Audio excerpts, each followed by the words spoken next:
Entrepreneurs are control freaks. I don't care if you're in real estate, if you're in manufacturing, if you're in healthcare, entrepreneurs are control freaks. They think that if you want it done right, you have to do it yourself. They have their hand in every pie. They have their finger in every pie. And you will never grow unless you let go of control. And that's what Exit Rich is all about. It's all about building a sustainable, scalable business. So when you are ready to exit, you actually have something that somebody wants to buy. Because like Steve Forbes says, 80% of businesses will never sell.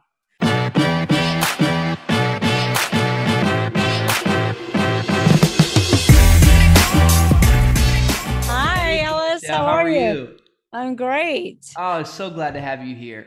I heard I'm co-author of Rich Dad Poor Dad, huh? Yeah, see, that's what I'm saying. This idea of like going too fast. We just heard something and our team put it on there. We're very sorry. But you're writing with the author of co-author of Rich Dad Poor Dad, which is really cool. Yeah, she's my co-author, Sharon Lecter. Well, you also are just a powerhouse in your own right, and you've done so much over your career. I'm so excited to have you here. Michelle, so this is a group of investors, CEOs of real estate companies, and this is what's so interesting is that, and this is why I'm so excited to have you on. Most folks come into this business, no one went to school, by the way, to become a CEO of a real estate investment company. It's not a degree. Most people start as an investor. They buy a property, they like real estate, they want to do more, and they want to now they want to scale. And so this idea of exiting rich and thinking about setting up your company is such a missing gap for so many people inside of our community. That's why I think you can help people here today. Here's my first question for you though. Before we talk about the company itself, I don't hear this talked about enough, and maybe you can help me because I'm not there yet. This is a skill set that I'm missing. Who do you have to become, or what skills do you need to develop as a person to really exit your company or to start building companies like this so you can exit before you even get started on the company itself? That's a great question. And nobody's ever asked me that question. So congratulations. I've been on 250 podcasts. Wow. So I always say that you will never grow the business beyond what you can grow the owner. You will never grow the business beyond what you can grow the owner. Now, I partner with business owners, investing my capital, my expertise, my resources. And a lot of times we hit a brick wall because I have to stop and grow the owner before I can grow the business. So you will never grow the business beyond what you can grow the owner. Have you ever watched Marcus Lemonis on CNBC, The Prophet? I have. How many times does Marcus say, we need to do this, we need to do this, we need to do this? He lays out a great plan, a great blueprint. He goes out of town and they do the exact opposite. What he told them to do. I told you what to do. Yeah. So same thing with my partners. I'm like, what are you doing? That's not what we talked about last week. You also have to let go of the control in order to grow. Entrepreneurs are control freaks. I don't care if you're in real estate, if you're in manufacturing, if you're in healthcare, entrepreneurs are control freaks. They think that if you want it done right, you have to do it yourself. They have their hand in every pie. They have their finger in every pie, and you will never grow unless you let go of control. And that's what Exit Rich is all about. It's all about building a sustainable, scalable business. So when you are ready to exit, you actually have something that somebody wants to buy. Because like Steve Forbes says, 80% of businesses will never sell. 8 out of 10 businesses in the market do not sell. And the number one reason for that is because business owners never really think about their exit until a catastrophic event has occurred, internal or external. And that's the worst time to sell your business. Plus, business owners never built a business that somebody actually wants to buy. Many business owners build a glorified job in which they go out to work at every day versus a business that actually works for them. What is your percentage, your rule? Like going back to that, when you say you have to let go of control if you want to grow, like how, I always hear I have like the 70% rule or the 60% rule or the 80%, like how much are you okay in terms of quality giving up? Because that's the thing, you do trade quality when you let go of control sometimes. What are you okay with? Okay. You trade quality, but that's not really true. That's a misconception. Okay. You have to train. You have to train. You have to have your processes, which is my third P. You have to have your processes in place. You have to train on quality control. Plus, you must inspect what you expect. Trust, but verify. So just to say, oh, you're going to say that again. I missed it. You must inspect what you expect, and you must trust, but verify. So it's a misconception to say you're going to lose a percentage of quality. You will in the beginning because they're not trained properly.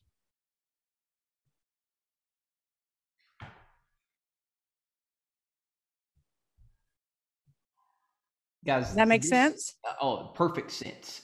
Because I do think that is true, that it's exactly what you're saying. We're scared to give stuff up because we don't want to lose quality. And then we do it and we give it and we lose quality. I'm like, oh, see, I knew this was going to happen. But what we don't do is that second part of inspecting what you inspect, taking the time to build the system and team and the processes around that, verifying that, giving feedback. Because I think you're right. And I think that really just clicked for me, Michelle, is that the reality is I'm actually not the best or the expert on all that I'm doing. There's actually people more qualified who actually could do it better than me if I gave them the right vision and work with them to actually do that. That is very true. I don't build my websites, but I know what I want and they build it. So I think that's actually really helps me overcome some of those. Yeah, you got to really trust, but verify. And here's the bottom line. If you're giving up quality, a percentage, you did something wrong. Mm-hmm. You either hired the wrong person, you put the wrong person in the wrong seat, or you didn't train them properly. You didn't give them clear instructions and empower them to do their job. Sometimes people just mess up because they're so intimidated and scared that we're going to yell at them. Yeah. So you really got to make sure you hire the right people. You have to have a clear definition, a clear business plan of what you're looking for, a clear job description of what you're looking for. You have to hire the right people. I always say hire grit, sometimes over education. And then you got to test them. Then you got to make sure you have a good training program. And you got to inspect what you expect on a regular basis until that confidence level is there that they're doing a good job. And the more that you're confident that they're doing a good job, the more they will be confident. And in fact, the more it will empower them to do. What do you mean by test? Can you explain that a little bit further? Test? Oh yeah, I test everybody. So we have different types of tests that we use, and there's all kinds of tests available out there, but we don't hire anyone without, we look at the position, we say, okay, we're hiring for analyst. By hiring for analyst, what do I need from my analyst? I need my analyst to have extreme attention to detail. Extreme attention to detail. I need my analysts to be extremely organized. I need them to be really good with math. So I figure out what are these non-negotiables for the positions that I need. And then I have different tests to test them on those non-negotiables. Plus, before we hire, we have intern programs. We have intern to hire. So we get to work with them for, a few weeks, a few months to make sure they're a good fit. And we also never hire anyone without them coming in and shadowing and working with us for a few days. So what we're talking about, this is what, a masterclass? I'm literally like, I got a page of notes because I'm like, this is the stuff that no one teaches you, Michelle. And you get into business and you try and figure it out, and you don't know these basic steps of inspect what you expect, trust but verify, hire, grit over education, test. Like, this is so good and so practical, but where do you learn this stuff if you don't go buy your book? You learn it in Exit Rich. So let's say, if you don't go buy your book, where do you learn this? So it's one of my P's. So I teach everybody, I don't care what industry you're in, I teach every business owner to build the infrastructure on what I call the 6 P's. And we should go through the 6 P's today. But one of the biggest P's, one of the number one P's is people. And we're talking about people right now because you don't build a business, you build people, and people build the business. You have to put the right people on the right seats.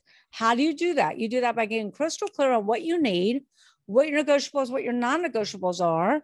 You get crystal clear on what testing you need to do, crystal clear on that job description, crystal clear on that training for those departments. Then you make sure you put the right people in the right seats and you ask the who question. Who opens the door? Who handles customer service? Who handles marketing, legal, accounting? Who handles inspections? Environmental. The clue here, Alice, is you should never be next to the who, because we want the business to run without you. The number 2 reasons that businesses don't sell is because the business is 1,000% dependent upon the owner, especially real estate businesses. I have a good friend of mine who owns probably half of Chicago. He does multifamily. And he's one of my best friends. We've spoke on stage together and everything else. And I'm like, do you have a general manager yet? Do you have a chief operating officer yet? We've been friends for like 12 years. He still doesn't have a COO. He still is doing all the things that he shouldn't be doing. And I'm like, John, you will never grow unless you let go of the control and get the right people in the right seats. And he's not able to grow past what he's done because he doesn't have the right people. If you could see everyone's faces right now, they're doing this. Oh, I wish I could see everybody's faces. I love seeing people. Yeah, this is so good. So, I mean, I want to, if we have time, Michelle, I could sit here and learn from you for days. I do want to encourage everyone, though, go get the book Exit Rich. I've got mine on Amazon. When am I getting the book? So I want to encourage everyone that I can't see so don't go to Amazon. And let me tell you why. Go to exitrichbook.com. Okay. At exitrichbook.com, the book is $24.79, which is less than Amazon. The book Exit Rich comes out June 22nd. But if you purchase it at exitrichbook.com, I will email you the digital download, the digital PDF. Let me tell you how instrumental that is. I just had a pharmaceutical, an owner of a pharmaceutical company call me and he said, Michelle, I just printed out your PDF of Exit Rich. I printed it out in Ledger Pages. I'm using it as a workbook and I'm incorporating all these tips and strategies and techniques, like you said, that nobody told me that I didn't learn in college. And he says, I'm incorporating it into my exit strategy and I want to hire you to sell my business. I think we can sell it between 30 to 50 million, which he's right. We can sell it between 30 to 50 million. But he says, this is the best book I've ever read. You got more tips and strategies and techniques in here, what we should be doing to build our infrastructure so we can exit when we're ready. And he says, I never learned that from anywhere else. So at exitrichbook.com, we email you the digital download. We ship the hardcover to your doorstep to anyone that lives in the United States for no additional shipping. We give you a lifetime membership into Exit Rich Book Club, which is video content. I mean, doing deep dives and different strategies and techniques. And we give you documents to operate your business, documents to sell your business. So sample operations manuals, policy and procedure manuals, employee handbooks, non-competes, sample letter of intent, which are very different than they are in real estate, sample purchase agreement, sample due diligence checklist, sample closing docs. Everything you need to operate and sell your business is there at the Exit Rich Book Club. And they're available for your download and your use. You just have to remove the Solar Tucker name. I had a lady send me documents yesterday. She goes, can I use these templates? I go, yes, but you have to remove Solar Tucker. You cannot keep my name in there. And so common sense is not so common, right? So anyway, and you also get a 30-day free membership into Club CEOs, which is a mastermind, an entrepreneur mastermind, where we really help business owners build that sustainable, scalable, and sellable business so they too can exit rich. And that's all at Exit Rich Book Club. I'm sorry, exitrichbook.com. All right, I just posted it, by the way. I'm sold. Michelle, let me ask you this question, and then if I don't have much more of your time, I can let you go. But you've accomplished so much already. I always like asking this from very successful entrepreneurs, business owners like yourself. Being younger in my career, what keeps you motivated? Why go after something like this? Seems like another business you're doing, writing a book, a mastermind. That's a lot of work for someone who's already done so much. Why? So that's funny because when I talk to clients about their GPS exit model, I always ask them, what's your why? Why do you want to sell your business for 10 million? Why do you want to sell it for 20 million? My why is I'm just really, I've always been an entrepreneur. I've always owned different businesses in different verticals. I love entrepreneurship. It runs through my blood. I am like a kid in a candy store. I can't wait to find out how someone started their multi-million-dollar corporation with an 8th grade education. We're selling a business right now for $70 million. The owner started that business out of his pickup truck, selling one product at a time with an 8th grade education and not even from the United States. Wow. And I just love stories like that. What breaks my heart is that the business landscape has changed dramatically. It used to be when I wrote my very first book, Sell Your Business for More Than It's Worth in 2013, 95% of all startups would go out of business. We know that. However, when I started writing and doing the research for Exit Rich in 2019, 2020, did the exact same research. The business landscape has flip-flopped. It has changed dramatically. Now only 30% of startups will go out of business. Now, out of 27.6 million companies, those businesses have been in business 10 years or longer. 70% of those businesses will go out of business, will go out of business. You hear about the big public companies all the time, like Toys R Us goes out of business, been in business for 75 years. Kmart, Steinmart, GNC is closing down 900 locations, but they're not talking to you about the private businesses on every street corner in every town in every state across our great nation. These business owners are exiting poor. They're selling for pennies on a dollar, closing their business, and or filing bankruptcy. And when you file bankruptcy, you usually lose not just your business assets, but your personal assets too, because most business owners pierce the corporate veil because they commingle assets. So it's my passion, it's my mission to try to help as many business owners save their business and exit for their desired price tag so they can finally enjoy the fruits of their labor. Wow. That's my why. Michelle, I do think, let me ask you this last question here. This idea, and I got time, so you can ask me a few questions. Okay, wonderful. Well, then we're in no rush. Let me. I know you went late with Whitney, so. In terms of exiting, you know, how I guess because I never even understood the idea of exit until very recently. Didn't even think that was possible. Never thought about that. Like, how possible? Yeah, we want to hear the 6 P's, Todd, for sure. But how possible is exiting? Like, is it likely that if we follow the strategies, the processes that you teach, like, is it a blueprint to exit companies, or is it like I have to have a really good idea and I have to, like, everything has to go right? Or is it likely that more people can exit than we realize? My goal is to increase to 20% of businesses that sell to like 40, 50, 60%, because right now 80% of businesses are not selling. Yes, everyone has the potential to build their business to exit for their desired price tag.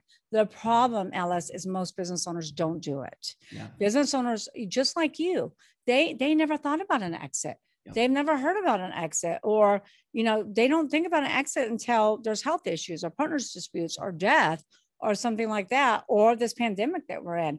That's the worst time to sell your business. The best time to sell your business is when it's in its prime and doing really well, because businesses go through life cycles just like humans do. You want a quick example of life cycles? Yeah.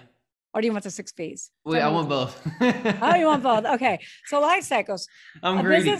A business idea goes in the incubator, right? Business ideas in the incubator.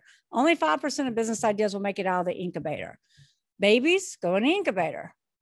When we come out of the incubator, we're infants. We go home with mom and dad. We take a tremendous amount of what? Money and supervision. And so does an infant business. Then we go from an infant business to a toddler. What is toddler? Do you have kids? I'm in the infant stage, actually. A lot of money, a lot of attention. Get ready for those terrible 2s and the terrible 3s. So when they go from infant to toddler, they still need a tremendous amount of money and a tremendous amount of supervision.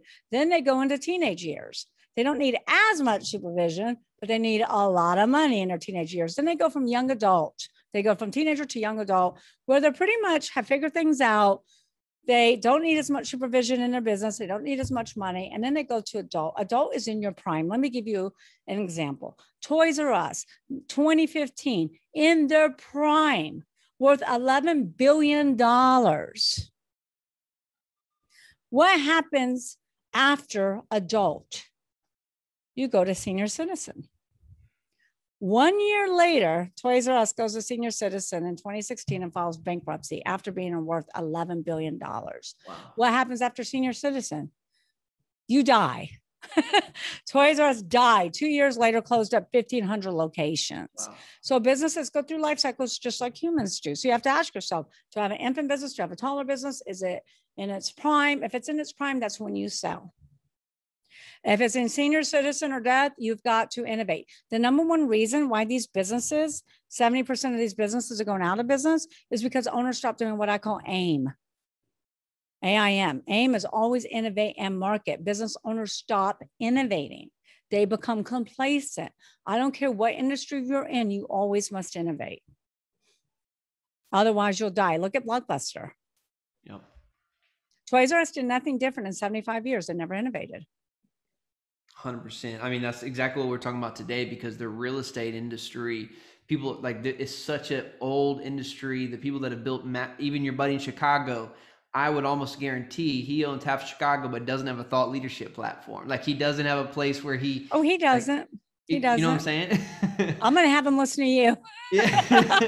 So, you know, he doesn't listen to me. Maybe he'll listen to you. So I do think that's so right on, that like we, you know, I'm going to inspire my people too. I love that AIM, always innovate in market. Always innovate in market. Okay. So number one is people. We talked about people. The number two reason that business owners don't sell is because the owner has built a glorified job and wants you to go to work at every day versus a business that works for them.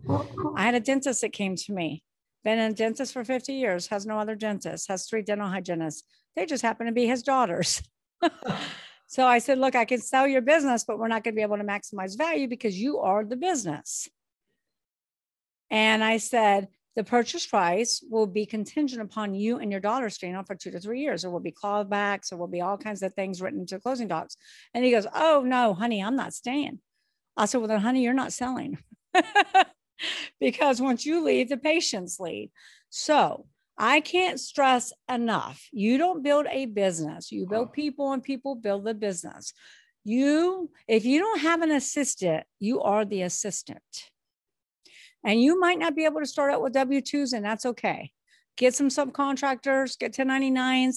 If you're around any colleges, there's intern programs.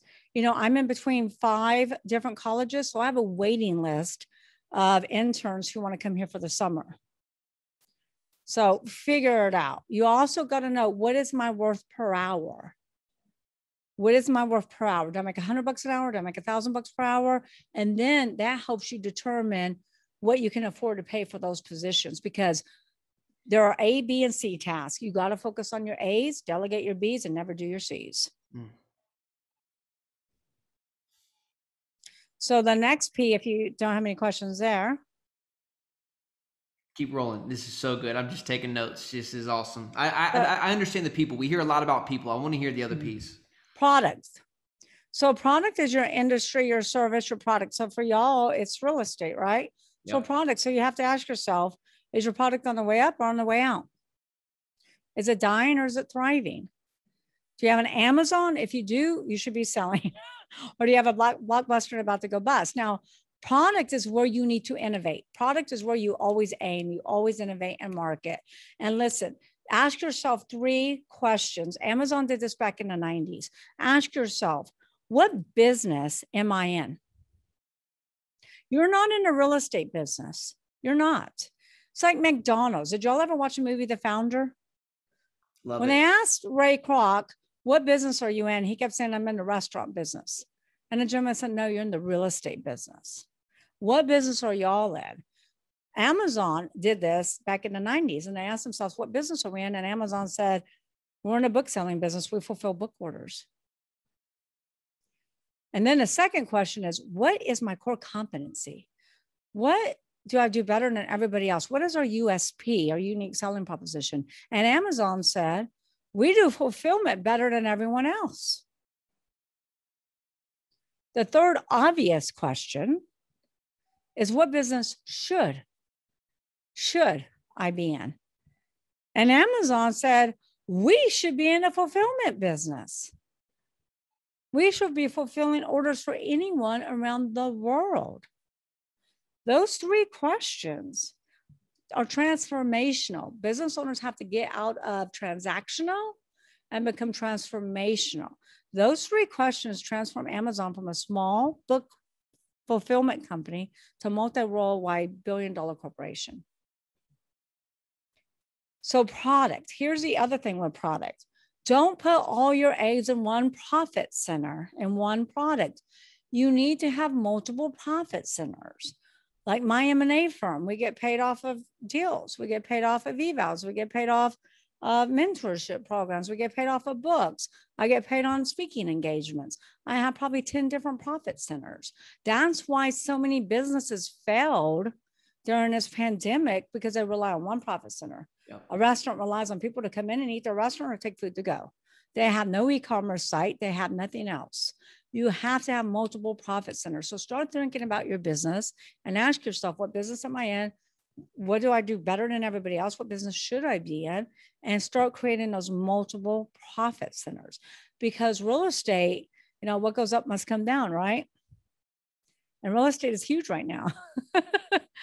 But always have those congruent profit centers. Does that make sense? 100%. And I do think that's another thing I see often, is that we are one product dependent. We buy deals. And if we're not finding deals, those deals aren't cash flowing, then, we're up a creek without a paddle. And so I think that's something we got to really assess within our community too, is like, what are those other profit centers that we can build off of our businesses? I think that's another reason why a personal brand is so important, because if you have a personal brand, then you can sell coaching, books, courses, right? Yep. And it goes back to, like, you have to build a brand around the company, because if you're one product dependent, just like you said, it doesn't take much to something you've built to be destroyed. You have to build 2 brands. You have to build yourself as a person, and you have to build your company brand.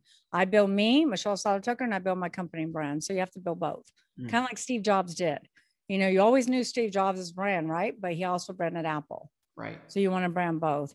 But you need to start thinking about that stuff. And sometimes you have to step out of your own industry. Step out of your own industry. Go to classes at the Ritz-Carlton. Go to classes at Disney. There's different corporations, Fortune 500 corporations, Fortune 100 corporations that give training classes. Sometimes you have to step out of your own industry to be able to see things that perhaps you're not seeing. Plus, ask your clients, what do you need? What do you want? How can I make it easier for you to do business with us?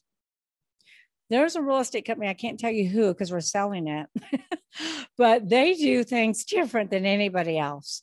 Nobody touches them as far as what they do. Everything is so unique.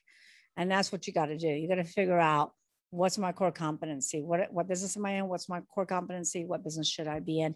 And you can learn from other industries, but you can also learn from your clients. That's huge. And whoever makes it easiest for the consumer to purchase products and services is the company that's winning. Amazon is winning because they make it so easy to purchase practically anything. You practically buy a horse on Amazon and have it delivered in 2 days. And so that's product. All right. The next one, are you ready? I'm ready. Processes. Processes will make or break your company. Processes are kind of like exit strategy. Business owners don't think about them until something bad happens, and they're like, "Oh, we need a process for that." Like we were selling a manufacturing company, and an employee got hurt on the manufacturing floor and lost a limb. So obviously, everybody sues, right? The owner's got all these lawsuits coming down. He's going to have to file bankruptcy. He wants me to try to sell his business in bankruptcy court, and he's like, "Michelle, I need a process for health and safety on the manufacturing floor." Oh, gosh. And I go, "You think?" You're a little late for that, So here's the deal with processes. Processes should be designed from the beginning of buying or starting your business. Processes are ongoing. It's never ending. You need to leave that policy and procedure manual open and add policies as you go on a regular basis. Here's where most business owners get it wrong. Most business owners design their processes around their own agenda. Doctor's offices are 9 to 5. Isn't it hard to go to a doctor's office from 9 to 5 when you're working? Banks are 9 to 5. Isn't it hard to go into a bank when you're working? Chiropractors are Monday, Wednesday, Friday, typically from 9 to 12. Then they come back from 3 to 5, and then Thursday morning or Tuesday morning. what are they designing these hours around? What are they designing these processes around? Yeah. The patient experience or their own agenda? The McDonald brothers, if you watch the movie The Founder, the McDonald's started McDonald's and said, we want to create a fast food restaurant because there isn't any back in the 40s or 50s. And they said, we want to create a fast food system and we want to design it, the processes around the customer experience. We want our customers to experience great tasting food that's hot, that's fast, 30 seconds or less. Do you remember when the McDonald's brothers went to the empty tennis courts, took chalk, drew out the processes, everyone bumped into each other, everybody stepped on each other's toes. Beautiful One of the McDonald brothers on a ladder, orchestrating, coordinating what everybody should do until they really had the symphony of processes to determine who takes the order, who cooks the burger, who puts the 2 pickles on a bun and gives it to the client 30 seconds or less. Those processes were designed back in the 40s and 50s. And even though they've been tweaked along the way, you can eat at McDonald's anywhere in the world and get the same experience. Same thing with Burger King. You need to McDonald's your business. You need to design the processes with the customer experience in mind. You need to create wow experiences for your clients. Do you know that Dr. Nito Cobain, who is the president of High Point University, sits on the board of Lazy Boy, sits on the board of Harvest Bread Company. Do you know he has a director of wow at High Point University, and he has a director of unwow? So the minute somebody registers at the college, they ask you, what's your favorite food? What's your favorite drinks? What's your favorite everything? If there's a problem, let's say the shower's leaky, they get a basket of all their favorite things delivered to their door and says, we are so sorry that we caused you an inconvenience this morning. They have a director of wow and a director of unwow. Whoever creates the wow experiences and makes it easiest for the consumer to do business with you and makes it an enjoyable experience is the company that's going to win. So many companies are losing market share because they stop asking their clients, what do you need? What do you want? How can I make it easier for you to do business with us? Yeah. Wow. So processes have to be designed. So stop and ask yourself, what do you want your customers to experience? What do you want your clients to experience? Many owners have never even asked that question.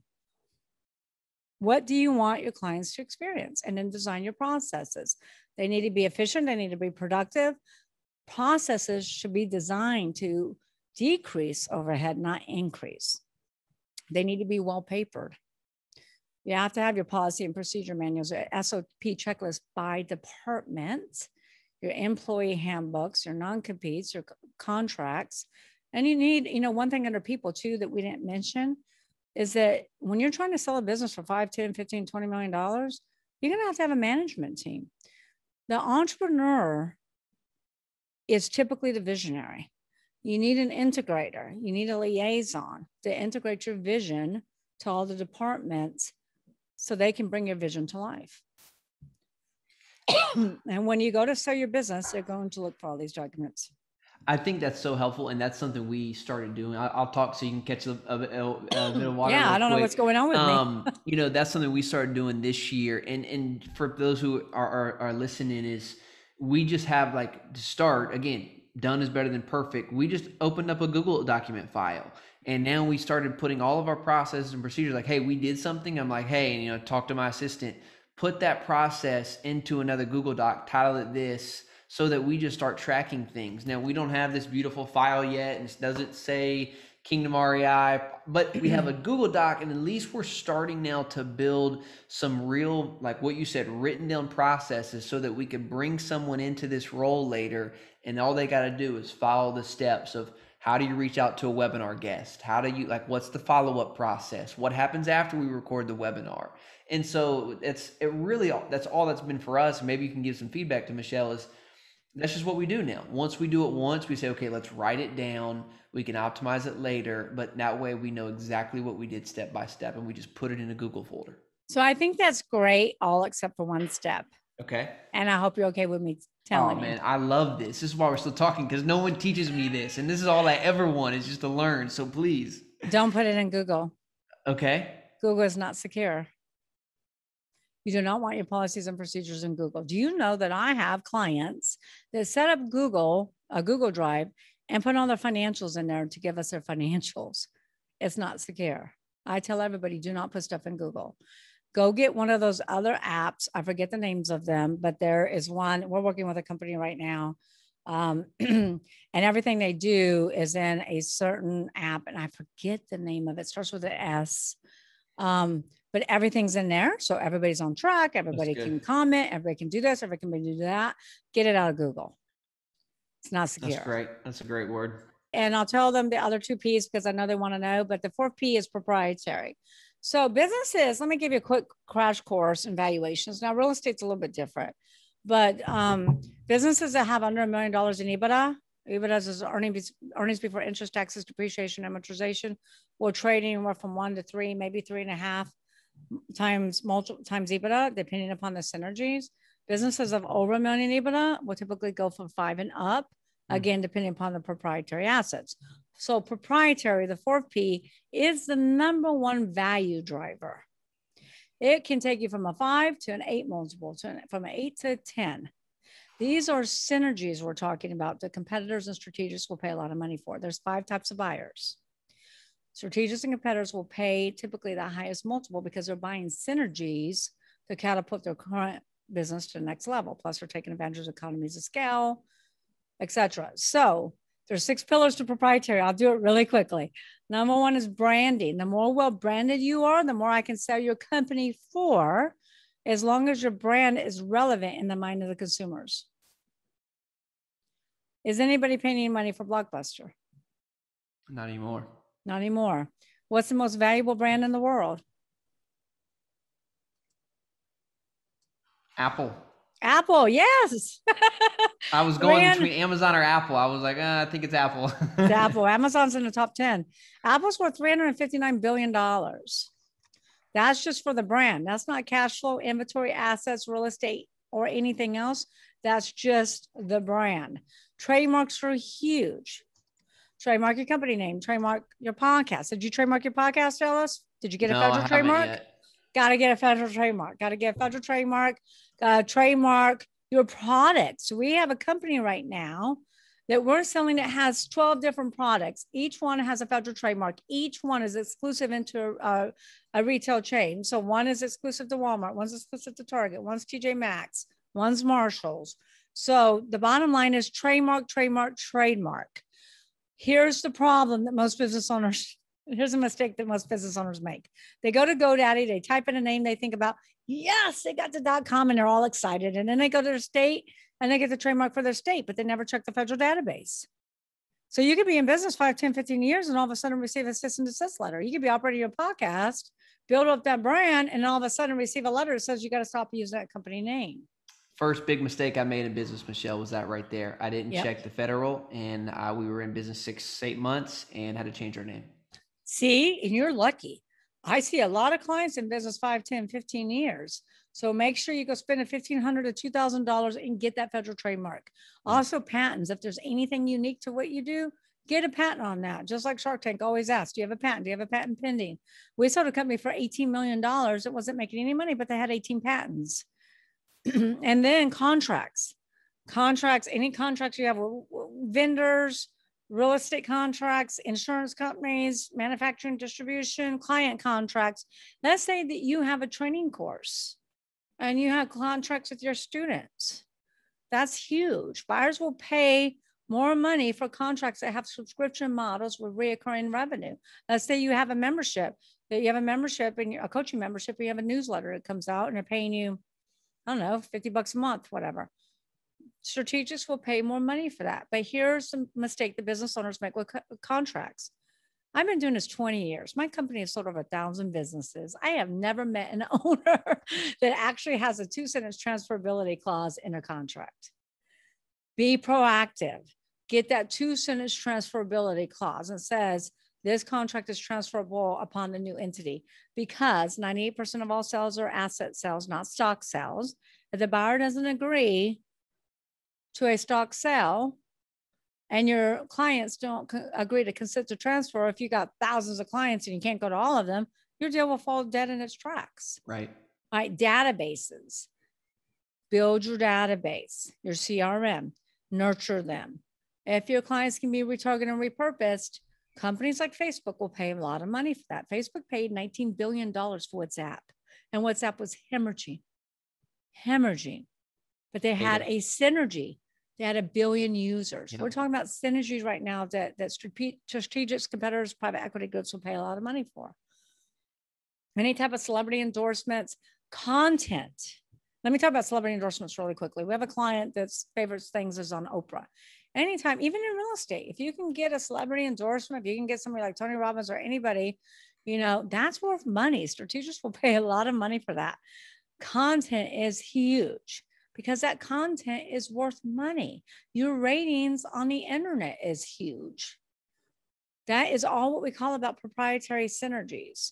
Also for my e-commerce businesses, I know this is real estate, but any top positions you have or any top positions you have on the internet, that's worth a lot of money. Strategists will pay for that. So we're talking about proprietary assets. Proprietary will make you a lot more money on the sell of your business. Make sense? And then I'm going to get real quick. The 5th P is patrons. That's you want customer diversification, not customer concentration. A lot of business owners follow the 80-20 rule where 80% of the revenue comes from 20% of their clients. You don't want that. And then the last one is profits. Everybody's like, Michelle, why do you put profits last? Because lack of profits is never the problem. It's always a symptom of not running on one of the other 5 Ps. Clients come to me and say, Michelle, I have a profit problem. I'm like, no, you have a people problem, or no, you have a process problem. If you are running all 5 Ps, you will be extremely profitable. If you're not, you won't. It's that simple. Go back to 5 real quick. Say that one more time. Patrons, that's your client base. That's your client base. So you want customer diversification, not customer concentration. Let's say if 80% of your revenue comes from 20% of your investors or 10% of your investors, and you lose an investor, you follow me? Yep. Okay. Wow. So you have to look at your clients and make sure that you have customer diversification. Look, we were once sold a media marketing company, or we're trying to sell, I should say, between 10 to 15 million. They have 5 clients and they cater to casinos. They lost 2 clients while we were trying to sell them. Their revenues dropped in half in a year, but I dropped in half. So they weren't sellable any longer. We had to merge them with another company. Michelle, I mean, literally, like, this is the type of stuff that I crave because I look for it because there's no one's really teaching it, because I think a lot of people out there like yourself who's really in the business, they're too busy to put out the meat of what it takes to really own, operate, scale a business. And so I just thank you for being so generous with your time today and sharing these things, because this is meat. Like, this is solid food that entrepreneurs can eat on to really grow and scale their companies. And I'm so on board with your mission, and I really want to help you scale it. So thank you.